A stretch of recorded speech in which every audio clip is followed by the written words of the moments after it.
everybody, it's July 20th. You've made it this far, and the heat hasn't destroyed you. Well, there's still time. You're out west. Ooh, too soon, Matt. No, yeah. So welcome to another episode of Tech Talk Tuesday. And thanks for coming by. I really appreciate it. That's really all we have for the show. Thanks very much. And we'll talk.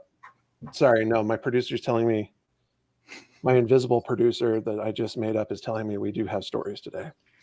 And thanks to Neil for that, because I didn't do jack, but I was really jacked excitedly about the stories that we have today.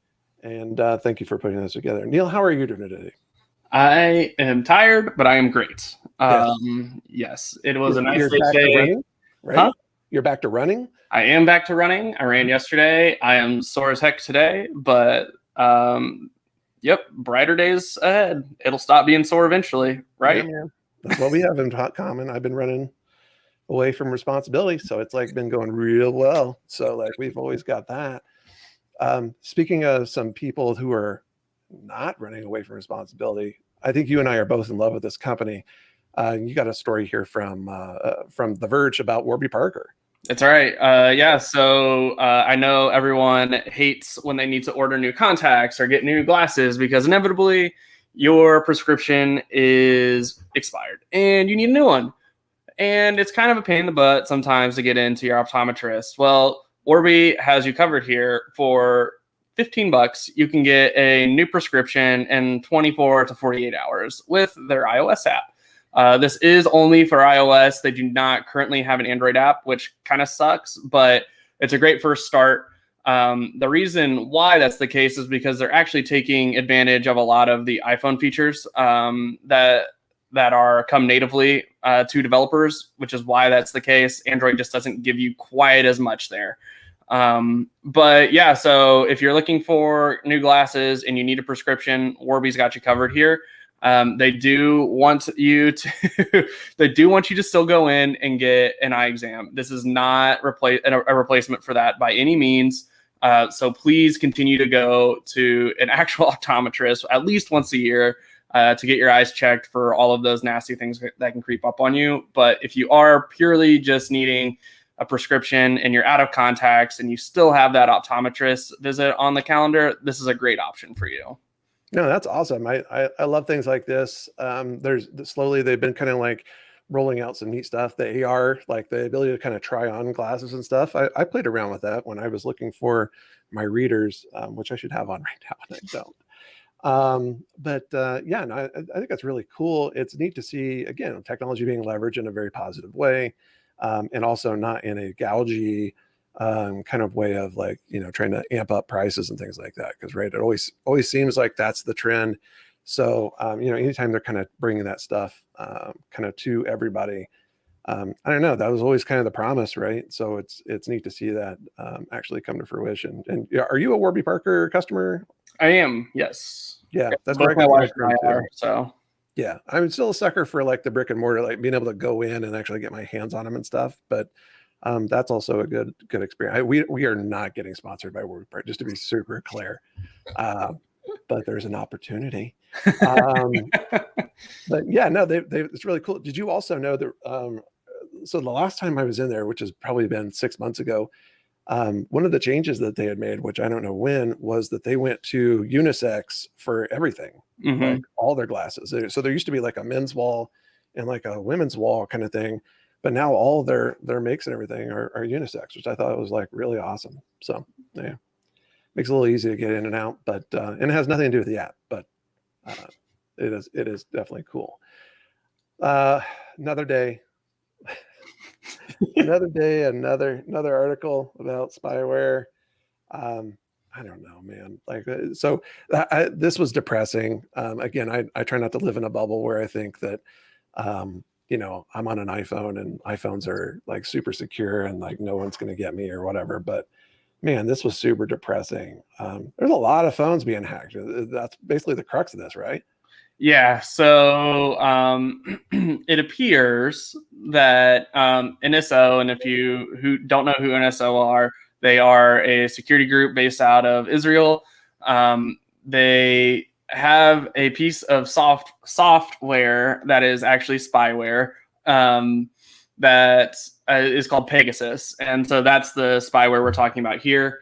It basically allows you to remotely track and like get all of the data off of a phone. So yeah, it appears that the software was specifically targeted at human rights activists and journalists, which is super not great. Obviously, NSO has come out and said, "Oh no, we didn't do anything wrong. We didn't do this," and like falsely denies them, and even says that they're gonna consider a defamation lawsuit. I really don't see where this is going because it just looks like they got caught with their hand in the cookie jar. Again. This is not the first time that they have been caught. So yeah, WhatsApp has actually sued them before. And yeah, I mean, they've just had numerous issues. So I would not be at all surprised if this is true. It's just really, really not cool. Yeah.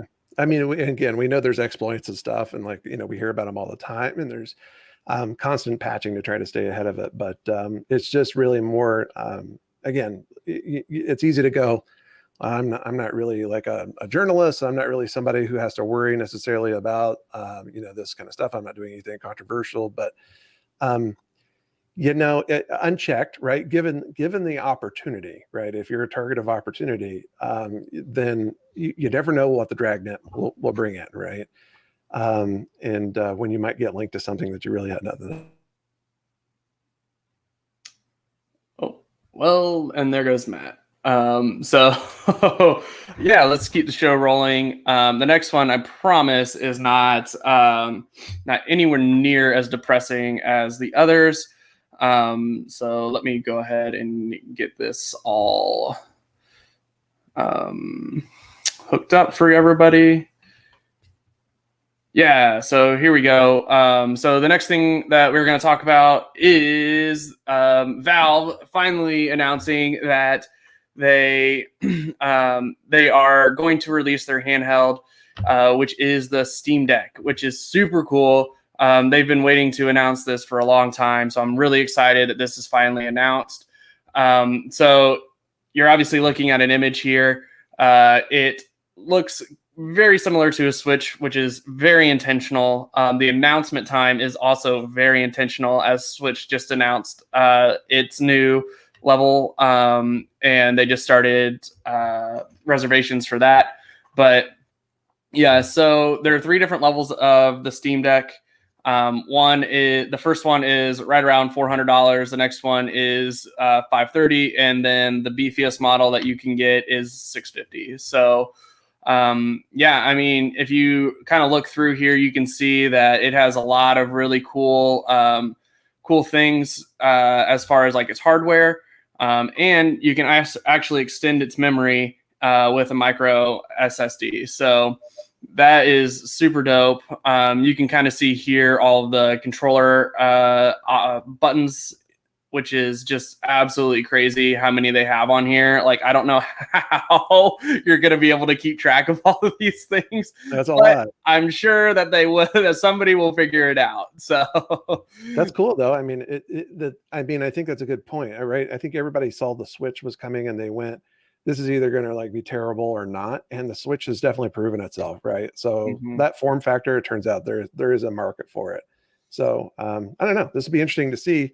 I mean, plus, other than not having Nintendo's first party games, Steam obviously has a huge library, right? And so to be able to bring you pretty much everything that's in the library that without conversion, man, that's pretty sweet.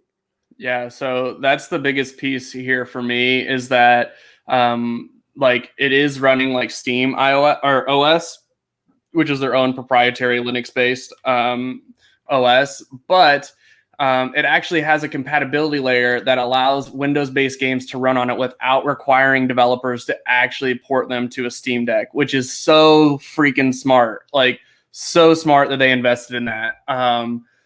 Yeah, so I mean, this is really, really cool when you think about it. Like this article says, the Steam Deck is actually a fully fledged Linux computer. So you can really jump out into like a regular Linux like desktop and use it as such, which is just so cool.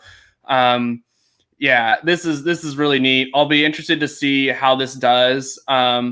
You can go and get a refundable reservation for $5 right now. They're doing that so when they open up the pre-sale, hopefully to outdo some of the bots and things. So there's a limit to 1 per person right now.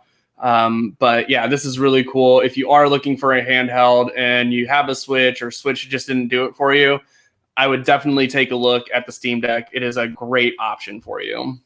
Do you think you get one? See, I'm not sure. I have a Switch. I don't use it very often, but I do play it occasionally. I'm not sure if I would use the Steam Deck more or less. So I'm not sure. I'm on the fence right now. But I think maybe once I see some reviews and some people actually get their hands on it, I think I may definitely look into it. The price point's just a little high for me too. I know that they're coming in for like consumers, and like that $400 price point is pretty good. Really, it's only $500 more, or $500, $50 more than like the new Switch will be. So it's really not that bad for that lower tier. But you only get like 64 gigs of memory. Yeah. So you will have to extend that.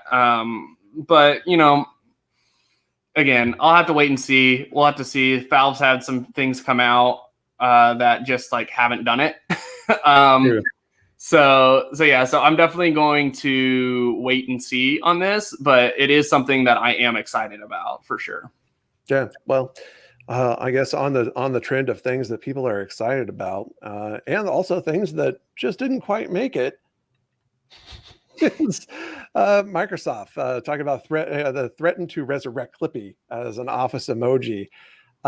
This is pretty funny, right? Like there's, I don't know, people have like a love-hate relationship, I feel like, with Clippy, and it's one of those things that it's he's like the character you love to hate or something like that. Mm-hmm. But realistically, Clippy was really kind of ahead of its time, right? Like we think about chatbots and we think about a lot of the stuff that we have now. Honestly, Clippy was just a bulky, it was like a chunky, like way ahead of its time kind of thing. So I don't know, man. I always have a soft spot in my heart for Clippy. I don't know about you, but anyway, I thought this story was kind of interesting. Yeah, I thought this was really funny because Microsoft like clearly was like, oh, we're not going to get this amount of likes, and then it was like, oh crap, we got it. And so now they've been like very KD and quiet about it since then. So yeah, I'm very curious to see what happens with this. Yeah, I do agree with you. Like Clippy was very ahead of its time as far as trying to help you. Now, maybe the way it went about it wasn't the best. But yeah, I mean, I think that there's definitely space for it. I mean, particularly with like just an emoji, like it's not like they're saying, oh, we're going to bring this back as like Clippy is coming back to Windows 11. Right. So yeah, I mean, I think it'd be really, I think it'd be neat. And I think it'd be something that like once the hype dies down, it'd be like a fun little thing for people to find every once in a while as they kind of like forget about it. So yeah, I definitely think that this is like a win-win for Microsoft. Like just put it in there and like go for it. It's just an SVG. Like, let's be honest. Right. Well, and as long as the smiley face emoji doesn't turn into Microsoft Bob, I think everyone will survive. So it'll be fine. That's true. Yeah. But with that, that's all we have for today. Thank you, Matt, for joining us for part of the show. I know you cut out. I saw it. But thank you all for joining us on this edition of Tech Talk Tuesday. If you want to read up on anything that Matt and I talked about today, you can find it in the description below. And while you're there, go ahead and like, follow, subscribe. That way you don't miss any future editions of Tech Talk Tuesday, and you help us spread all of the tech news and knowledge to other random folks on the internet, because that's what we love doing. If you want your question answered live on air, you can hit Matt or I up on Twitter. My Twitter handle is @NeilTardy because it's very simple and I can remember my name. And Matt's is @TheMattRay because he is so unique that there's only one of them. And so when you say the, obviously it's him. Yeah, but if you'd like your question answered, we'd be happy to answer it. Just hit us up on Twitter, and we'll get you on the next show. So with that, we'll see you next Tuesday.